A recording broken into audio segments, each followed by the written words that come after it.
So this is back in late 2022 that the whole tech market was reeling from a very significant downturn, right? Where we just had the popping of the COVID bubble. A lot of tech stocks were down 50% from highs, including mega cap stocks. Folks were laying people off left and right. From the perspective of the tech industry, it seemed like we were doomed. Uh, then in late 2022, Stable Diffusion released. Shortly after that, ChatGPT released. And the combination of both of these led to an explosion of interest in technology and in AI, the likes of which we have never seen. It was at that point that I started realizing, wait a minute, the opportunity here is not the opportunity about turning a $4 billion company into a $20 billion company. It's the opportunity of creating the next $100 billion companies, and those opportunities are right in front of us. Welcome to AI in the Real World. I'm Andrew Hahn, a partner at Foundation Capital, and I'll be your host today. I work closely with technical founders who are building software to solve hard, valuable problems. I'm excited to chat with Darius Lam, founder and CEO of NEX, a recent addition to our portfolio. Darius was previously head of product for computer vision at Cerebras, another Foundation Capital company that's building wafer-scale chips for AI workloads. Today, Darius develops state-of-the-art multimodal foundation models at NEX. Our conversation explores the ins and outs of creating these models, including training efficiency, output controllability, and the last mile of AI deployment. I also get Darius's take on the evolution of open source AI and what every AI founder should know before they write their first line of code. It was a really fun conversation that I think you'll enjoy. Here's Darius. Well, thanks for your time today, Darius. It's a real pleasure to be able to chat with you today. I am always thrilled to receive your messages because they always contain some sort of Easter egg and really compelling image. So, I thought maybe starting off, we could actually just, start with a couple of images. Pictures worth 1,000 words. Yeah, that'd be great. So I'm guessing you're looking at the image that has the grid and the real image on the upper left with the jellyfish. So I love this example because the image on the upper left is the only real image of the four. And what we've done is we've extracted the skeletal structure of all of the people within the image and have used that to condition the outputs, which you can see in the other three. What's actually funny is I didn't know the top left image was the only real one. I thought all of them were generated, and obviously you can tell which ones are generated by virtue of which ones are more fantastical. But this is just to say the resolution on the generated images is excellent. Like I play around with Stable Diffusion and the various derivative models using the tools that are available to the open source ecosystem, and none of them get to quite the same degree of I think wonderment that I see yours. While we take for granted that the generated images today look great, it's actually not the case that out of the box, open source or other models that you see in other offerings are able to get this kind of detail, fidelity, contrast, and more. So we spent a lot of time in the diffusion algorithm and the diffusion process to be able to get the kind of results that you're seeing today. Maybe zooming back out, probably going back to you and your start with computer vision and how you got onto this path. Tell us the story about how you first became interested in computer vision. So really, I got started in the computer vision space because of a deep-seated interest in media.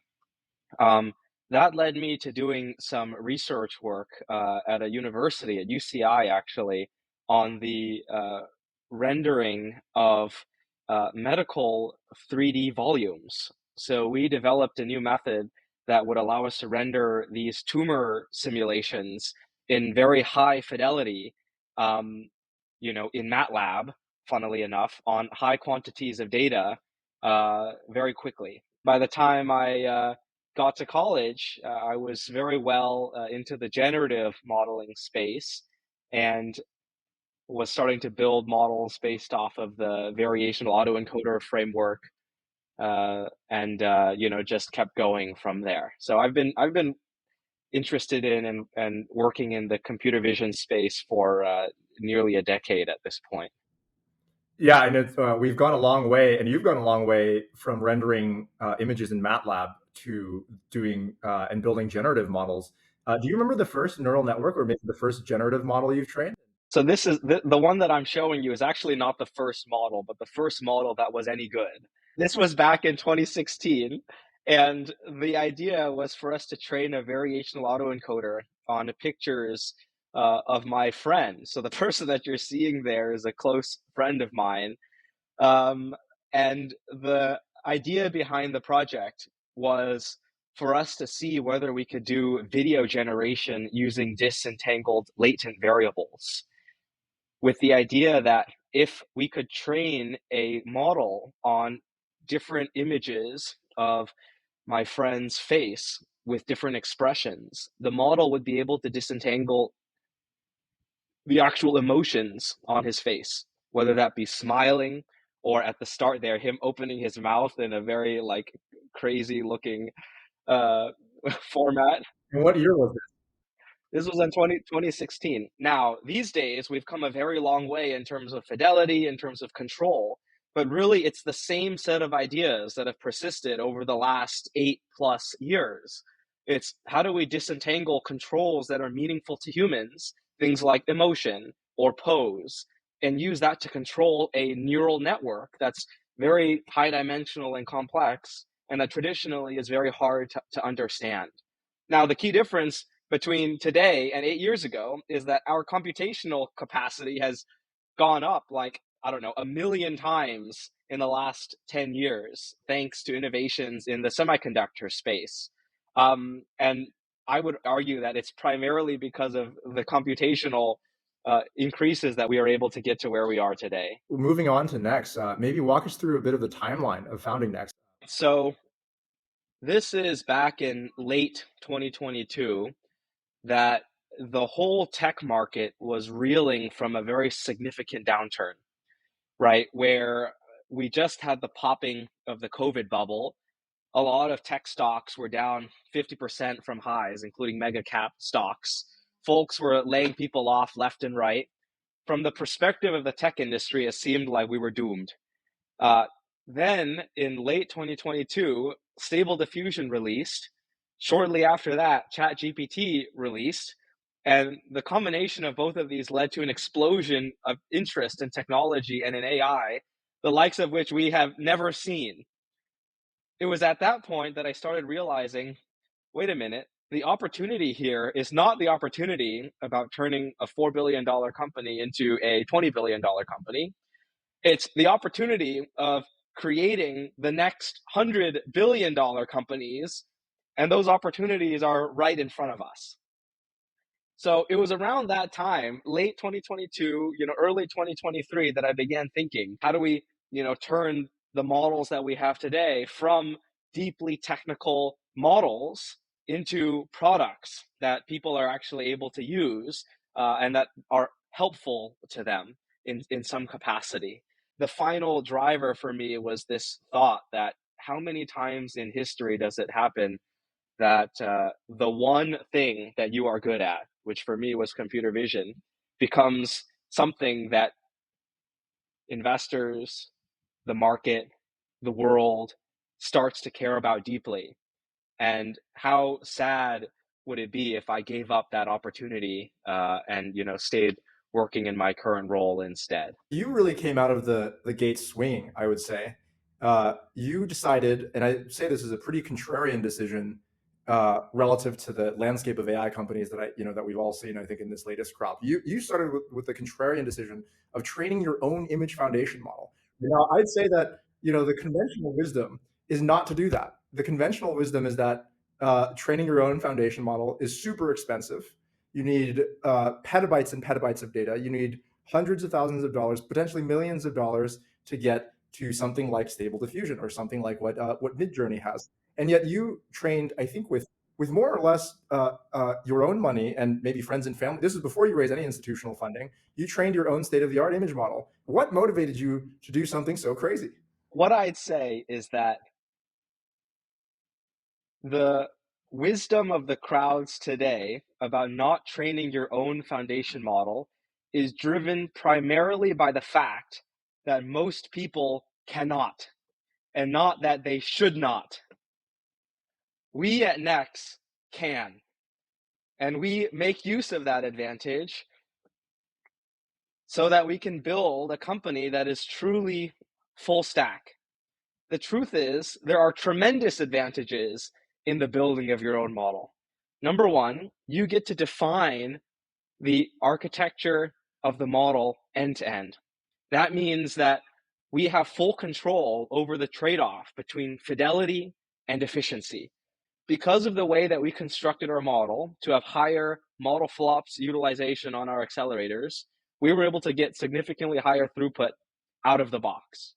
Number two, we were able to define the diffusion objective for the model. We had identified that all of the models at the time were wrong in their definition of the diffusion objective, which had led to things like oversaturated images and very low contrast images that were endemic to all models at that time, right? We had identified the source of those problems before the field had published about them. This was in October of last year.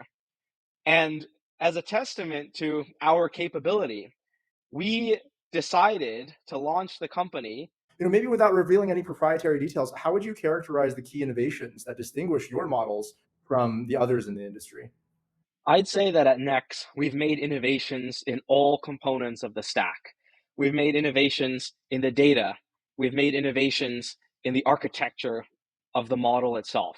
We've made innovations in the structure of the diffusion algorithm and in the infrastructure that we use to train the models. All of these have allowed us to achieve a nearly 10x cost reduction over our nearest competitors today, despite achieving similar fidelity to those competitors. And more than that, being able to achieve much higher levels of control out of the box. My favorite questions to ask founders that we interact with is, what technical accomplishment are you most proud of? You mentioned the data as one aspect. You mentioned the architecture. You mentioned the infrastructure to serve and to train these models. Of these, what do you feel like were the biggest technical hurdles that NEX faced and still faces?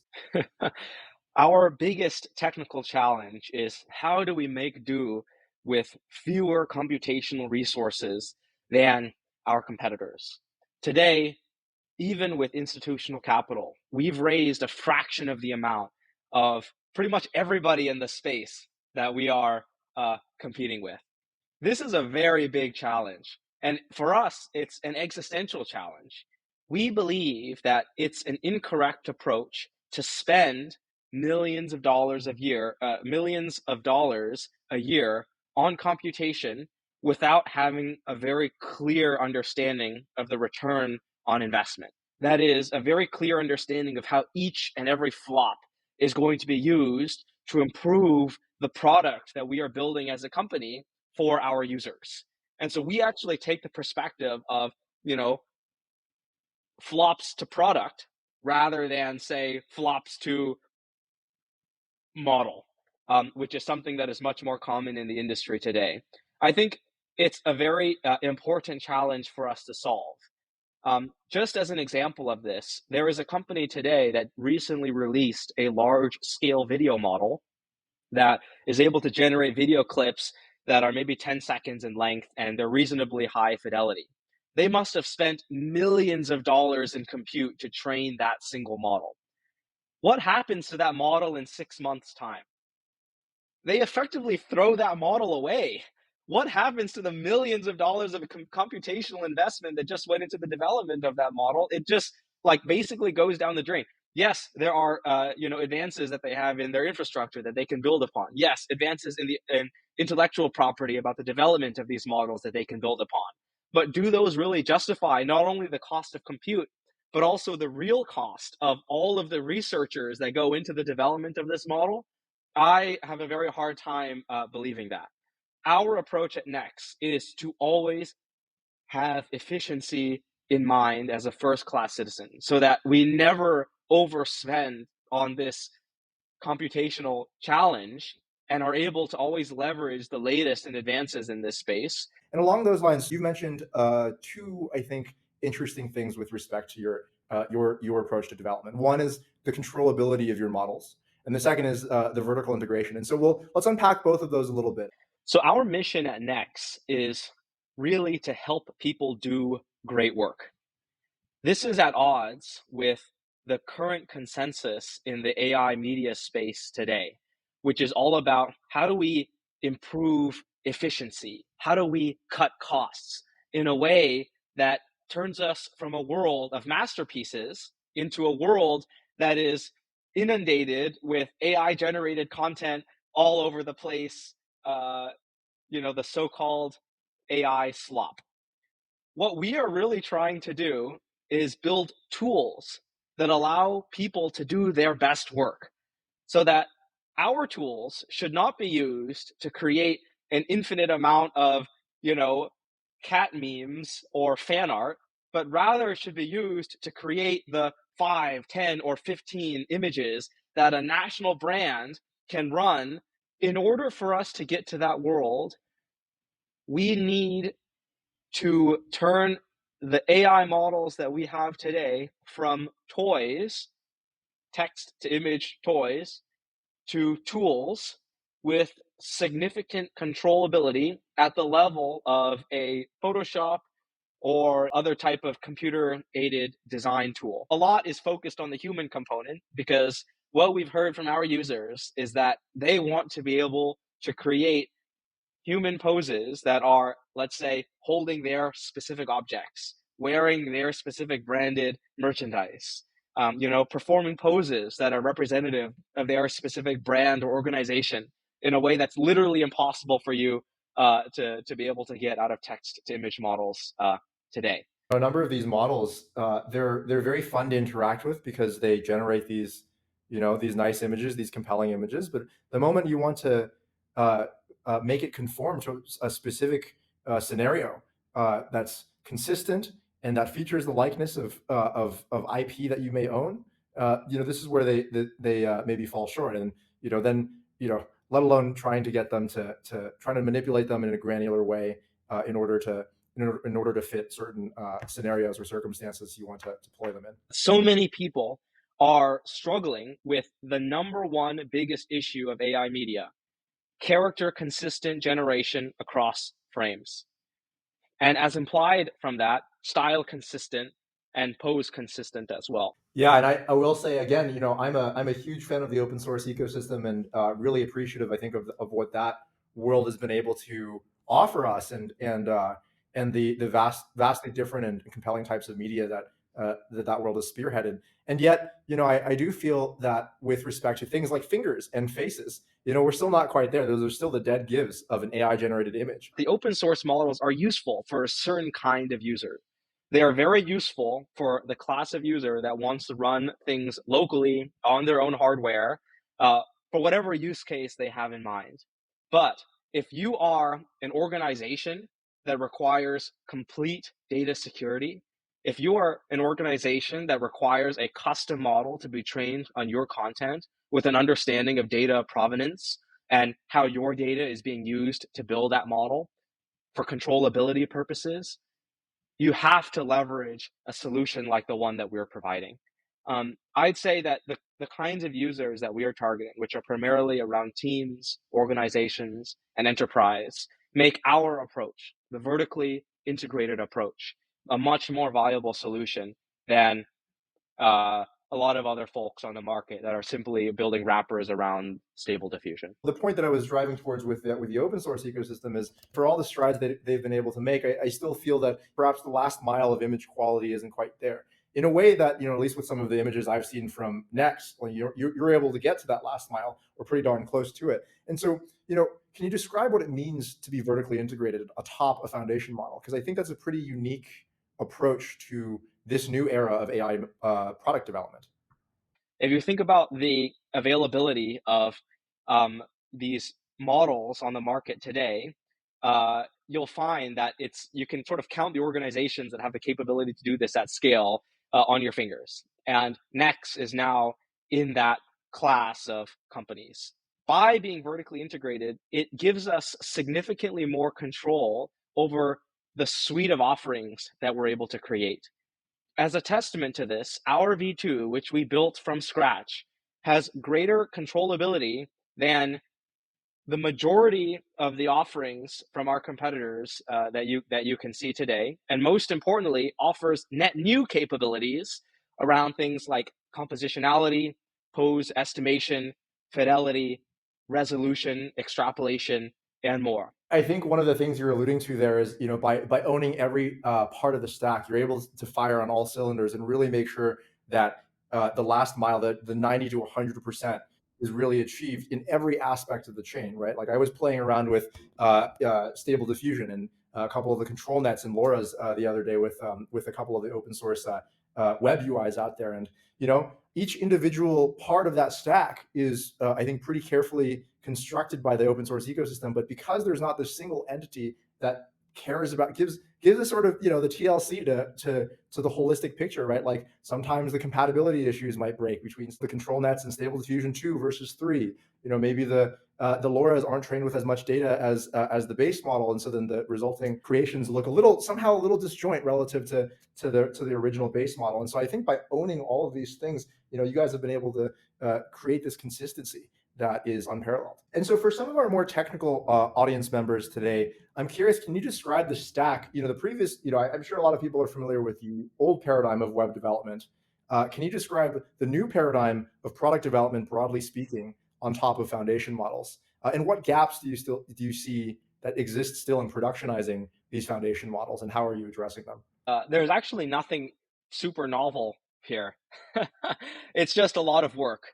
It's a tremendous amount of engineering work, and it's a kind of work that we don't shy away from. We have a team of people that are focused on application development, and their goal is to say, how do we build the most intuitive and easy to use creative applications so that our users can do their best work?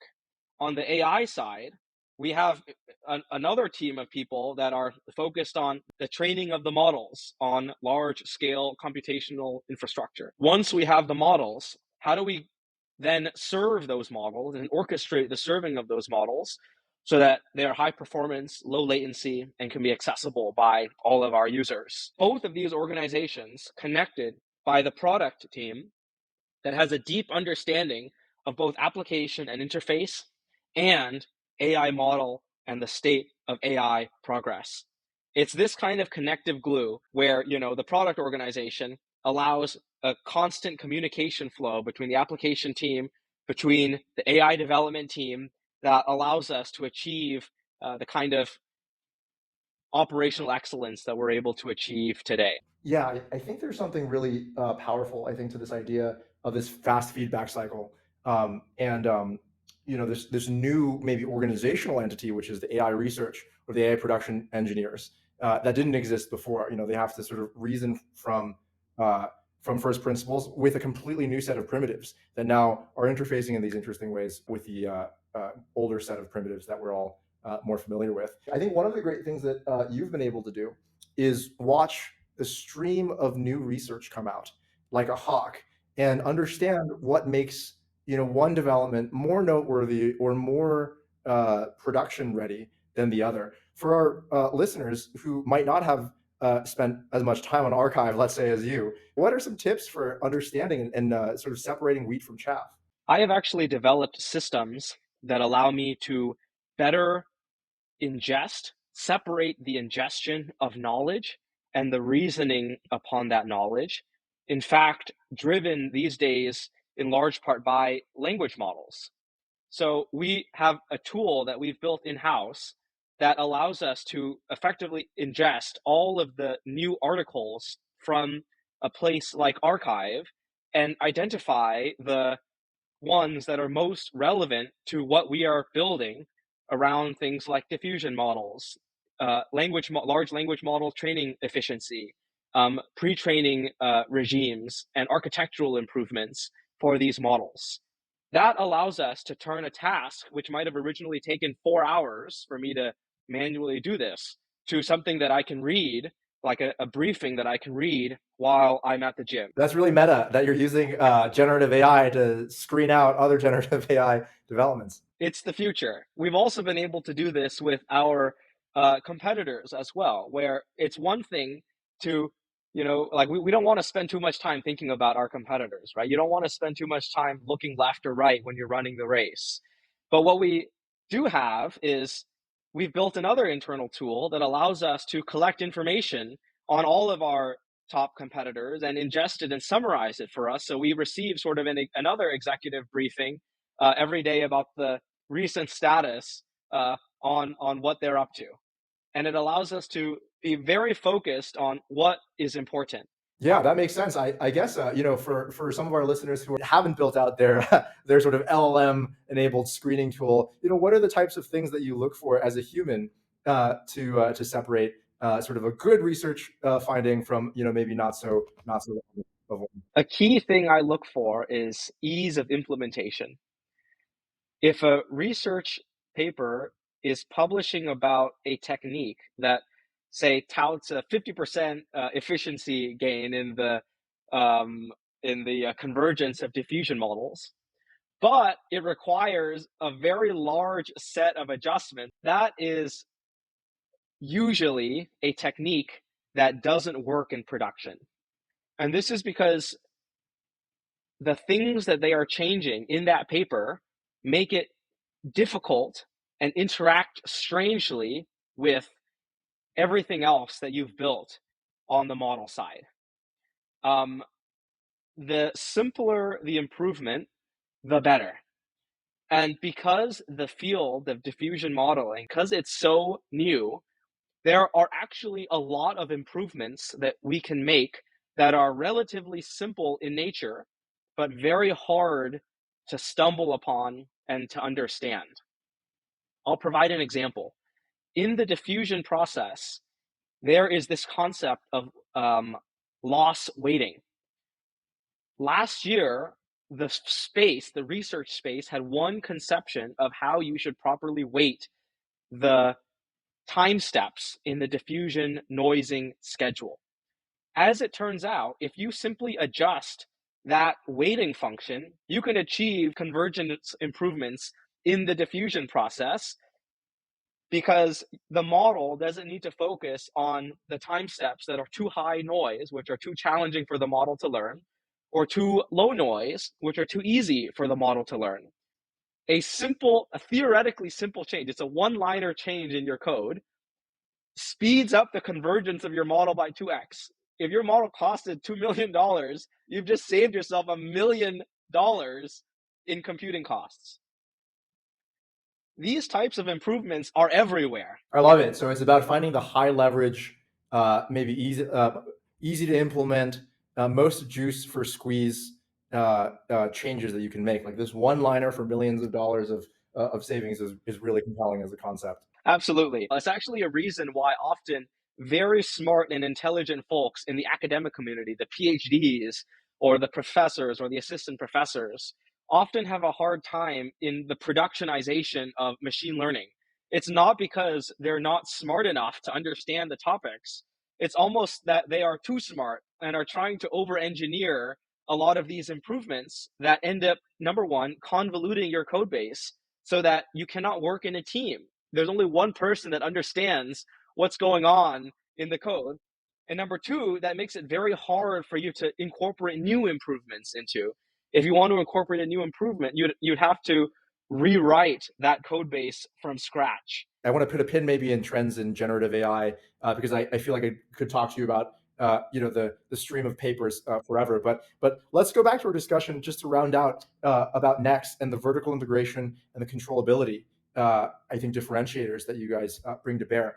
You guys have seen pretty impressive user growth. What do you feel like on the consumer side has been the most surprising learnings? One of the most important learnings is this idea that your users, especially if they come to you as a previous user of like Photoshop or a previous user of an existing AI tool that's a text to image only tool, there is a very large amount of education that we need to do in order to get them up to speed. It almost becomes an education slash sales slash marketing problem, right? This is the case with the consumer users that we've been able to serve over the last couple of months. It's especially the case when we talk about organizations and enterprise, where these users are familiar with a certain kind of computer-aided design tool that is that makes it unintuitive for them to jump from the current tool to an AI first tool like the one that we've built today. I suspect that the education problem is going to continue to be one of our major challenges and one that we intend to solve.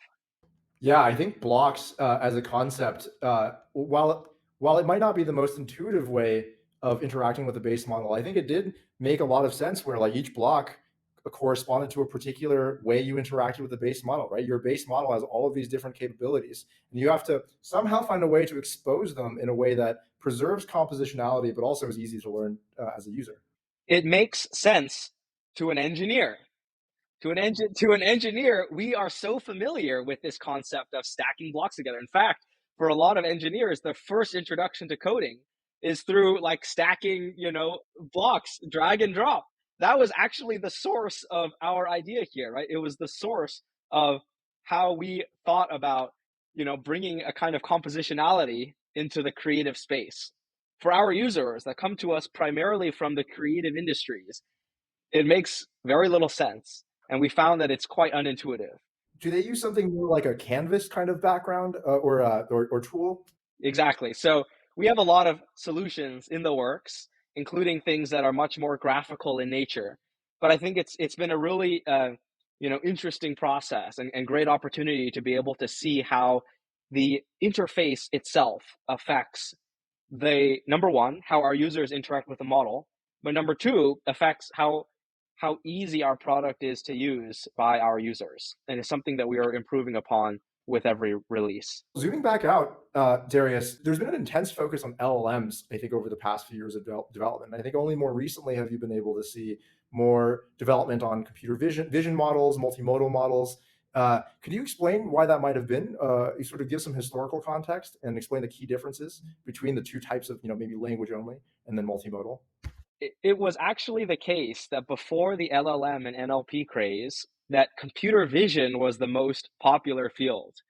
In fact, there is this funny pendulum that keeps swinging that pushes the interest in the field from NLP to CV to back again. And now I think we're sort of at the height of the LLM craze, and it's going to end up going back to CV, or at least pushing back into it. And we've already started to see this, even with projects like the Llama 3 project that spent a lot of time building in image-based multimodal capabilities into their models. I suspect we will see a lot more of this in the near future. What implications do you think this has for various parts of the stack, the compute infrastructure, architecture, and downstream for the sorts of applications that we might start seeing? So one big challenge on the infrastructure side with computer vision versus NLP is that in the computer vision space, the raw quantity of data you work with is vastly larger than with language. You can represent trillions of text tokens, which is basically the entire corpus of published and written language by humans throughout like history in a couple of terabytes. Whereas even for us, in our case, where we're operating on the scale of hundreds of millions of images, which is a fraction of the amount of image content that humans have produced throughout history, and certainly just throughout the digital age, that the scale of that data is already on the 100 terabyte to petabyte scale. That poses significant challenges for computing infrastructure because you run into significant bottlenecks in even things like moving data around or moving data from your data storage nodes to your training cluster, to the point where you need to have a very clever cluster configuration in order to fully saturate your GPU nodes on the data side. Otherwise, you're effectively wasting compute. Those are some really interesting infrastructural observations. I'm curious also on the architecture. It seems like for image models, diffusion is the core backbone, whereas for LLMs, it might be more transformer based. So help me disambiguate between the two. Yeah. We are actually seeing a overlap in the research domain today between the two fields. There are some people that are trying to pursue this idea of using diffusion models over text. I'm very bullish on diffusion. I think that as a mathematical concept, it's a very beautiful mathematical approach to being able to generate content from pure noise. And in the text space, it has a lot of great advantages because instead of having to predict token after token, which for long sequences is very inefficient, in the diffusion language modeling paradigm, you can effectively predict the entire sentence one shot. If the community can make this work, it will be a very significant improvement in the language modeling space. Now, there are also folks that are trying to incorporate LLMs into vision. I forget the name of the paper, but there's this one paper that showed that you can actually predict next sequence series of image tokens and achieve very good image generation results. The funniest thing is that because image tokens are fewer in count than text tokens, it's faster to do next sequence prediction sometimes for higher resolution images than it is to use diffusion. So there's a bit of a funny overlap here where on the text side, it's more efficient to use diffusion over long sequences of text. And it's more efficient to use theoretically LLMs to generate very high resolution images. Um, my belief and what I'm very bullish on is that these diffusion and flow based methods are going to continue to become valuable in the image space for us, but also for all kinds of domains, right? We are seeing research now today where people can use the same diffusion algorithms that we use to generate images to do things like generate molecules or to generate physics inspired and physics consistent simulations. These types of applications are very important for humanity, and I think diffusion will continue to play a very strong role in these types of applications. Well, Darius, this has been a fantastic conversation. I have a couple questions to close out. One, sort of a broad take. As you build out your own multimodal image models and image language models, where do you see generative and creative media tools going in the future? And what era do you hope to usher in via NEX? I think there's a key limitation of AI products today, especially in the media space, which is that they are effectively toys. What our entire goal is at NEX is to turn AI toys to AI tools that will allow our users to do their best work. There's a long way to go. Love it. Sort of a related question, maybe there's sort of two strains of views for AI in the future. There's one utopian view where AI will solve everything and will exist in this post-scarcity existence of abundance. And then there's the doomer view. What makes you the most optimistic about the future of AI? So I consider myself an optimist, especially around AI. But I think that there are some folks in the space that take it too far. What we've developed today are very powerful statistical estimation techniques. These techniques will be very, very powerful tools for humans in their pursuit of knowledge, creativity, and I don't think that I see a world where the AI ends up doing all of the work. The world that I want is where the AI model becomes an accelerator for humanity in the same way that electricity is an accelerator for humanity, or our phones and tablets and computers are an accelerator for humanity. AI is going to become as important as these past improvements. And I'm very excited to be able to build these next generation of models and next generation of products so that we can help people be more creative and create the content that they want to create. I'm curious what you know now, having spent a little time now developing both foundation models and applications on top of them. What do you wish you knew when you were starting Next? I think the most important thing I've learned is that you really have to be willing to commit a tremendous amount of time and effort into getting something off the ground, into building something from nothing. I knew that it was going to that I would have to work very hard before starting NEX. But I was not prepared for the scale and extent of it. So I'd say that if I could give any piece of advice to somebody who's about to make the leap of faith, it's be prepared. And then number two, just go do it. Extremely well said, Darius, and we're honored to be partnering with you at Foundation Capital as well. Thanks so much for your time today. I think this was a lot of fun.